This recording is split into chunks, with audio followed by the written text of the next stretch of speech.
Man, why do you believe that Jay and Puffy is close, even though Jay lawyer came out and said they're not? Because Jay-Z and Puff was given an assignment, and that was to destroy East Coast rap. And what I mean by that, and I know people gonna be like, yo, Gene is out of his mind and everything like that. Check this out, brother. Is that New York rappers was getting 80 to 100, 80, 800 to 1.2 million, or some larger than that, and sign with labels back then.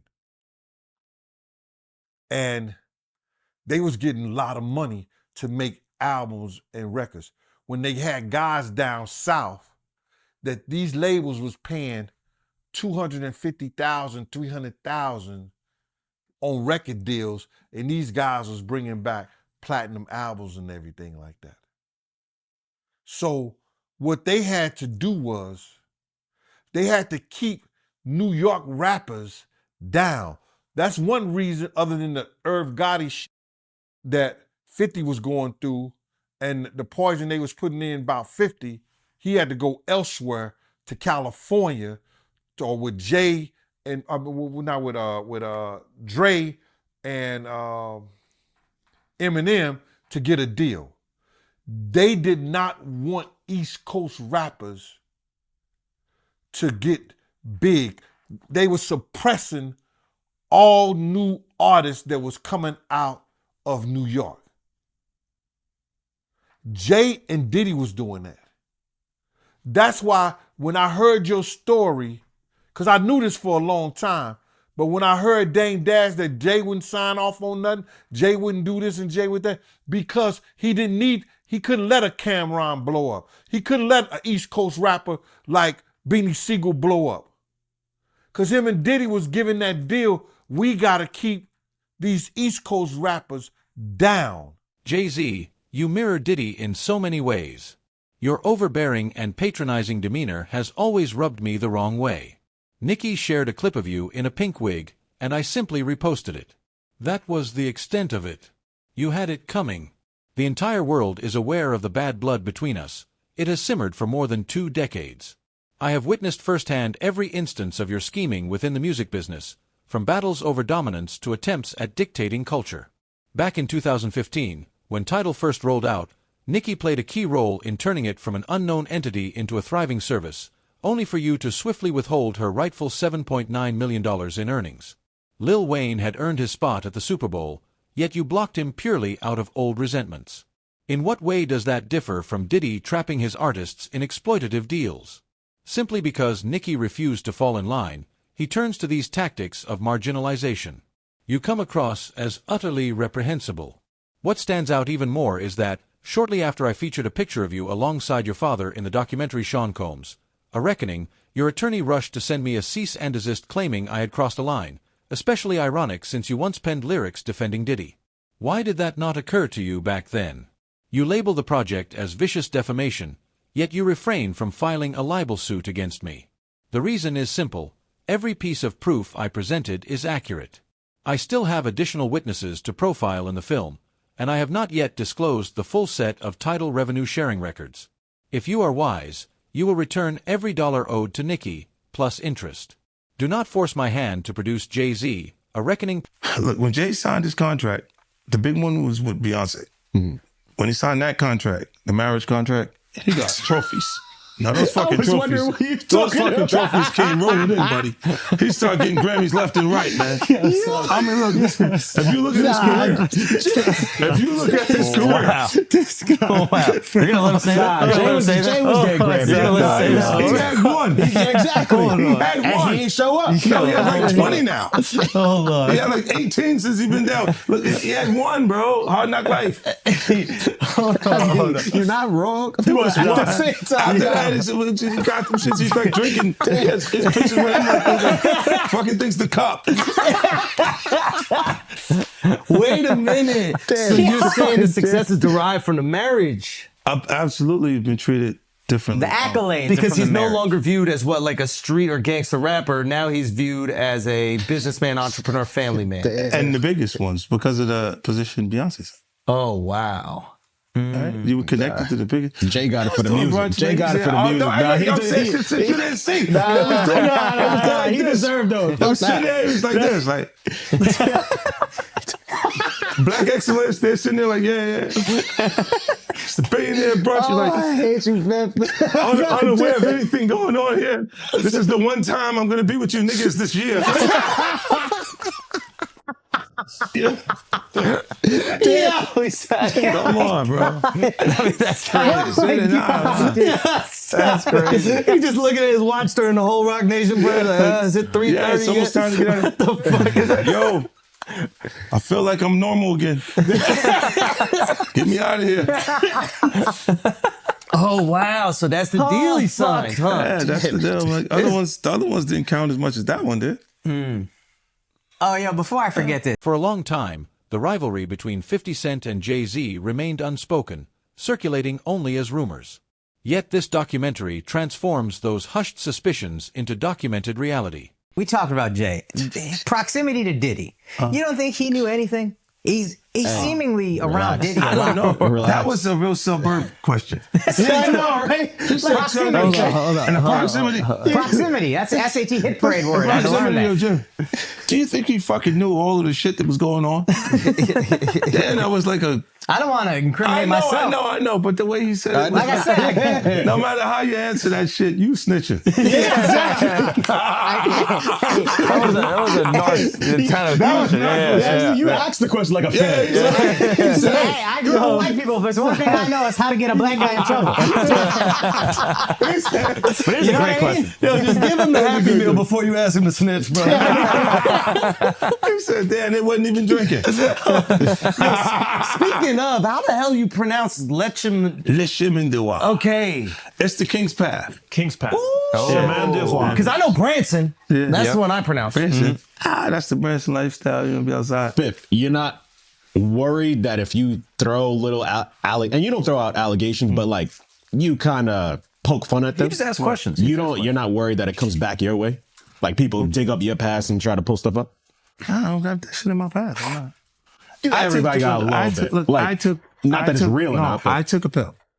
But it was for me to perform better. For her to remember, buddy. I didn't fucking give her a drink so she forget what the fuck happened. What the fuck is going on here, bro? Yes, I took the drug. I gave me the fucking drug to perform. So she can remember and possibly love me for that. Did it work? What the fuck? This is, yo, bro, look, I'm doing pretty good. Like, I'm pretty good. You know what I mean? Like, but I'm just saying, this is the opposite of normal shit that we're talking about, bro. That is why. I don't know why it's so hard. Both figures emerged as major forces shaping hip-hop's landscape, guided by entirely contrasting approaches. One brash and direct, the other deliberate and restrained. Examining their clashes prompts a larger inquiry. Who actually pulls the strings in the industry from the shadows? And said, Damon, you all right? Do you need anything? None of the people that have vocalized that another man, and to me, again, that whole conversation is a bit feminine. But if you're going to say some shit like that, you should have actually done something to help the problem. But I never got the call from Ray saying, do you need anything? And anyone else that I've ever given, paid a bill, paid their rent, paid their college, any dollar, not one person, and I don't want them to, because they know I'm all right. But not one person has called and said, yo, could I send you something to help? But I don't need the help. But if you're going to talk about it, be about it. But to me, that's just a jab when you tell and promote a false narrative and say that I'm in such a bad place that another dude should help me, and that my tail's in between my legs to the extent because of a lawsuit that I would actually take that money. I'm a man. I don't want nobody to give me nothing but the opportunity to do what I got to do, and I don't see no opportunity. I don't want to perform for the Super Bowl. I'm not all right with the NFL. I'm still mad it ain't no black owners. We went from kneeling to being happy when we could perform for them. That wasn't what I was about. I was about ownership of our own league and taking pride in that. I'm not a court jester for everybody else to get good ratings. I know what we're being used for, and I'm not cool with that.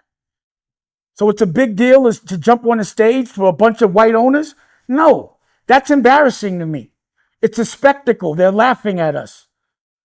Like being tatted on the back by another culture is not how I judge my success. Only person that has the audacity to pat me on my back is my family.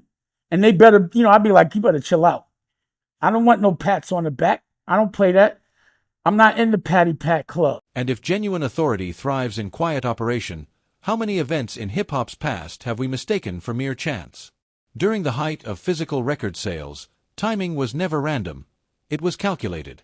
Release schedules did not overlap unintentionally. I strongly suggest Beyoncé end her marriage to Jay-Z as quickly as possible, because I am preparing to film a documentary focused on him, and I am confident it will surpass the impact of the one on Diddy. Should Beyoncé forward any legal notice to me on his behalf, I urge her to remain uninvolved. This is a matter strictly between men, and she has no place stepping in. The public needs to witness Jay-Z's real character. Jay-Z and Diddy have maintained a close friendship for years, with their professional ties never ceasing. He was a regular guest at Diddy's gatherings, so why do so many assume he bears no responsibility? Jay-Z and Diddy became linked to the same legal matter in 2024, when an accuser alleged she had been victimized by both of them.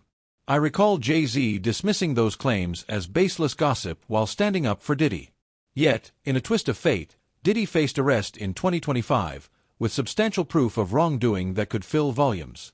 Having known him for 2 decades, I am fully aware of the countless unethical actions they carried out away from the spotlight. Ever since Jay-Z established his own label, he has repeatedly faced accusations over intellectual property theft. In 1999, he received a conviction for third-degree assault and spent time behind bars. He betrayed Beyoncé's trust multiple times, and on one occasion, Beyoncé's sister confronted him physically, an incident captured on elevator surveillance that most people have viewed. I have already compiled the necessary proof, and I plan to deliver an unexpected revelation for Jay-Z. 50 Cent portrays this recurring behavior as systematic oppression rather than ordinary rivalry, highlighting structures designed to safeguard those already holding dominance. When connections outweigh raw ability, the music world begins to resemble less a system rewarding skill and more one driven by influence and favor. Energy because you feel like you was doing it too. This is people that are looking on the separation between their hardships or their the things that they got going on that would be issues and what a celebrity's issues would be. Wait, what does that mean? They think all celebrities are doing the same thing. Yeah. Right, and when you see, if I wasn't saying anything, guess what? You could safely say that a person on the outskirts that is not involved in hip-hop culture could think that everybody in hip-hop culture is with that shit. So by you, you're good, bro. You're fucking good. Yeah, He's protecting hip-hop. Yeah. If you don't speak out and make them the weirdos, then they're going to think everybody's like that. Every single person is like that involved in hip-hop culture. Makes you think, did Jay do it? Shut up. He's in trouble. We live in New York, bro. No. We live here. No, free Jay-Z. I'm just saying. Shout out Mufasa. We all gonna go and support. Yo, we can all see. You are crazy. That was the craziest thing. I literally. What's bro, the lady at Rock Nation? I gotta send her that. You don't feel like that happened the same day, bro. What's the day came out the day before the next day? I was eating Raisin Bran.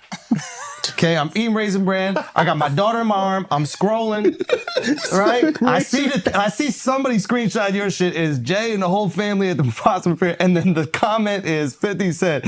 Jay said, they said I a 13-year-old. Let's go watch Mufasa. Everybody get dressed. We're going to see Mufasa right now.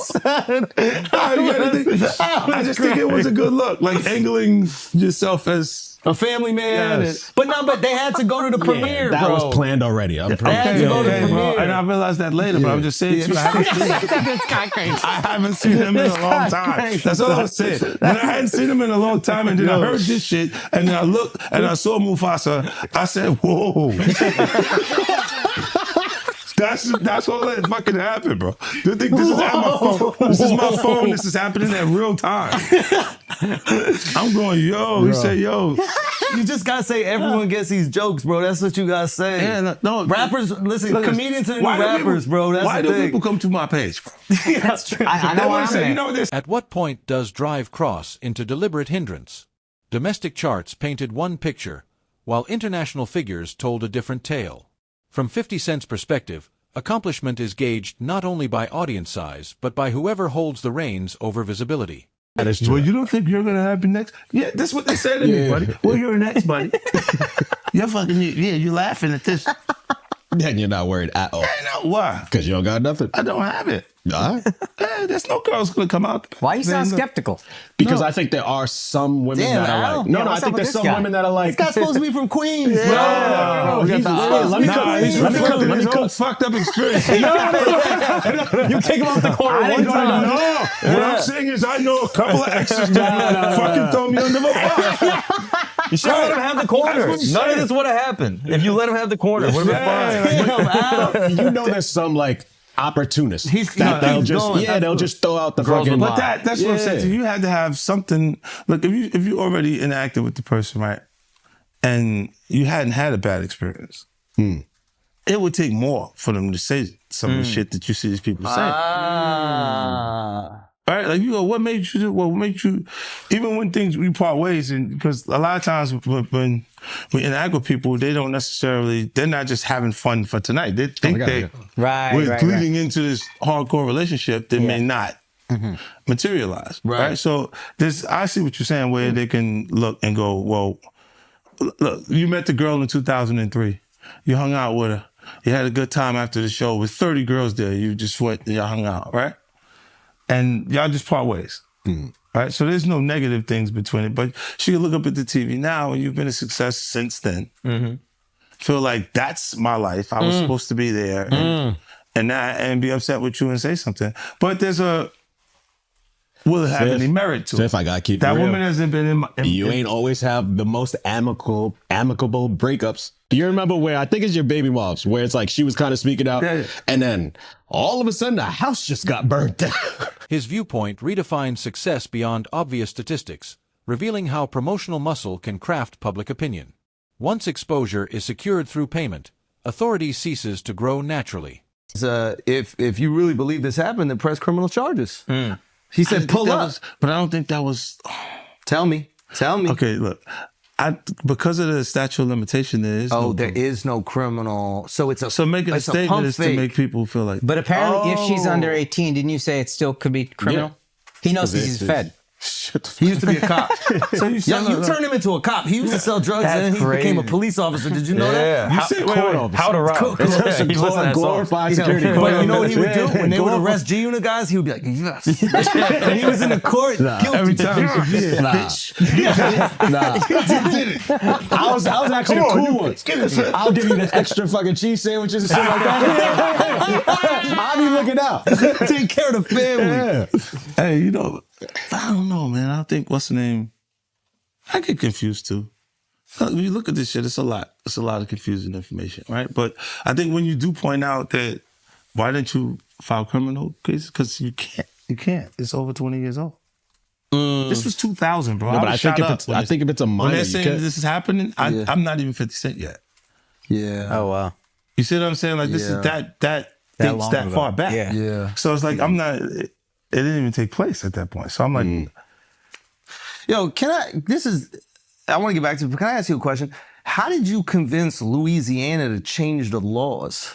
no, it was Your already. influence is a little scary sometimes, bro. Like, you play around on the internet, but then, like, you made a state change a law. Have you been to Shreveport? They need it. No. Yes, but look, I spent half my childhood basically in Shreveport. So I know they need everything you can give them. But can you explain what happened? Because this was crazy. it's Shreveport. They were first. And when fame can be acquired through financial means, what value does victory actually hold? I'm saying, Sean Carter, you're a piece of shit. Taking Pimp C wasn't bad enough. Why does it all come to a head now? Why now? Why? Because he's the acceptable monster at this time. Like R. Kelly was the last time I sat on this couch. So who's next? Y'all don't see the lineup? Yeah, we see the lineup. I'm just waiting to see who's next. Jay-Z is setting Diddy up. Why is everyone having such a hard time? He ain't doing shit different. He lined up D. Haven, stole his life and identity. He lined up Big L, stole his life and identity. He lined up Dame Dash, stole his life, identity, and took his love. Lined up R. Kelly. He wants to be the one. Yeah, shout out D. Haven. He actually hit us up, wanted to tell this story. You need to talk to D. Haven. Yeah, we need to talk to him. I told you that last year when I put you on the phone with him. You did. I want you to think about this. Allegedly, Sean Carter is responsible for enacting Hype Williams to put Aaliyah on a faulty plane to move her out the way. The controversy surrounding the Super Bowl performance laid bare how influence operates openly. Although Eminem advocated for broader inclusion, covert opposition backstage painted a contrasting narrative, once again raising the issue of who decides entry to the grandest platforms. At that elite tier, skill alone falls short. Endorsement becomes essential. When one performer must receive approval from another simply to appear, who truly guards the entrance? You knew Jay personally, right? Know him, been around him a couple of times, brother. Been around him a few times, but I didn't know him. Know him as I'm sitting down and I'm breaking bread, eating off, eating a meal around him and shit like that, laughing, talking, and joking like that. I've been around Jay-Z, and one time I wanted to knock his head off, because he was being disrespectful, but he didn't know he was being disrespectful because he ain't that type of dude. You understand what I'm saying? What happened? We was in Cancun, and he had a personal assistant from my block named Laura, and he had brought like 3 people to the club. He had brought like 6 people to the club with him, and he was only supposed to get 3 people in. I was running the door at Daddy-O's from Industry Entertainment. They just told me Jay-Z only get 3 people in. You understand? So I'm at the door. I said, yo, Jay, you good, and 3 of your other good, but the other 3 got to pay. So then he said, Laura, handle him. And at that time, the type of dude I was, you couldn't tell no woman to handle me. You understand? When I'm talking to you as a man. So then I said, who you talking to like that? You telling her to handle me? You understand? And then me and him, he didn't say nothing. He just turned to the side. And if he'd have turned back around, he'd have got his head knocked off. But Laura told me, yo, Gene, please, Gene, you're going to make me lose my job. You understand? And because, one, she was beautiful. 2, she from our block. You understand? I wasn't going to do that to her. You understand? So I gathered myself, stepped away from the situation, and then the promoter said Jay can let his people come in. You understand? But he was being disrespectful. This is the same dude that Harlem cats used to laugh at and joke at. Even we was out there that time, he came to Cancun and he had a fake Versace shirt on, and they was ripping him. I mean, they was ripping him. I know he's a billionaire now, he can wear whatever he got. He got $10 million watches and shit like that. But we talking about back then. You understand? We still had those stories from back then. And it's good that a brother can uplift himself. And that's why he's the type of person that he is, because he knew how guys used to treat him. That's why you could see him trying to sun people based on somebody who gets in that type of situation. You understand? This dude had the same cream deli silk shirt that I had. Now, cream deli cream shirts were fake printed Versace shirts. They were nice. You pay $45 for them, but you can't wear that around Harlem cats. You understand what I'm saying? Not if you in the rap industry. At that time, they used to have diamond testers. You understand? They'll roll up on the cat, and if your diamond don't beat, you understand? They'll talk about you.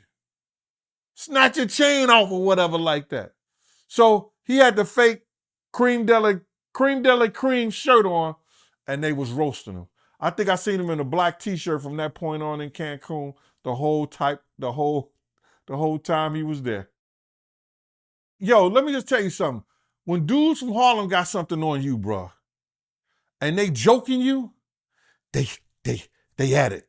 They gonna stop until somebody with some power or somebody with some money say, yo, give that dude a break. Give him a break. So Dame probably used to let him get him in a little bit, but then when Dame was like, yo, my man, let my man live. Let him live. They probably back up off of him and stuff like that. But they was joking, they was talking and stuff like that. And because you just don't do that. You don't come to no major event with nothing fake or phony on. Not at all.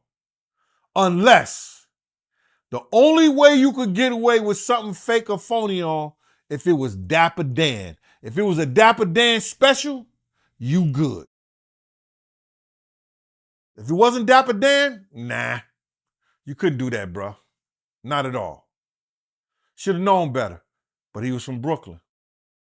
But from what you know about Jay, do you believe he's capable of doing what he's being accused of? What I know of Jay and what have I heard of Jay, I want to say this to protect myself, that there's stories of Jay talking to underage girls. It was a girl from my block that was 16, 17 years old that Jay was talking to. If she was 17. So there's plenty of stories out there that they might flood the market of Jay talking to underage girls. I heard this kid that is claiming to be his son. His mother was 15 when she conceived him and had him at 16. And Jay refused to do a blood test or anything like that. And all of a sudden, when this has gotten real big and Tony Bugsby had taken the kid's case, the kid just got arrested for having a gun in his car, I think, like that. Did you hear something about that? That the kid got arrested for having a gun in his car, and when they go and watch the tape, somebody was planting a gun in the kid's car. Now the kid who never been in trouble to that degree, and now he's facing a case for a gun case for having a loaded firearm in his car. So, answer your question. There's plenty of stories. Ain't Beyonce one of those stories? Isn't Foxy Brown one of those stories? Isn't that kid mother one of his stories? There's a lot of stories, bro. So that's what I say about it. Certain observers view it as natural progression. Others detect deliberate orchestration. Regardless, a lasting career is not merely constructed, it is carefully curated. Whenever personal relationships intersect with celebrity, the boundary between authentic feeling and crafted persona becomes indistinct. Ultimately, we are left questioning whether it is possible to fully distinguish private sentiment from media narrative.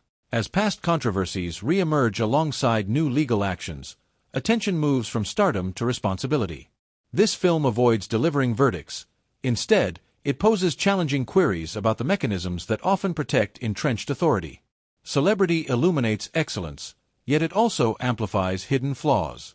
When long-suppressed facts come to light after many years, is the entertainment sector genuinely prepared to confront them? By voicing these concerns, he challenges a business that frequently values quiet compliance over honesty. In an arena founded on artistic voice and self-expression, why do countless individuals remain reluctant to speak up?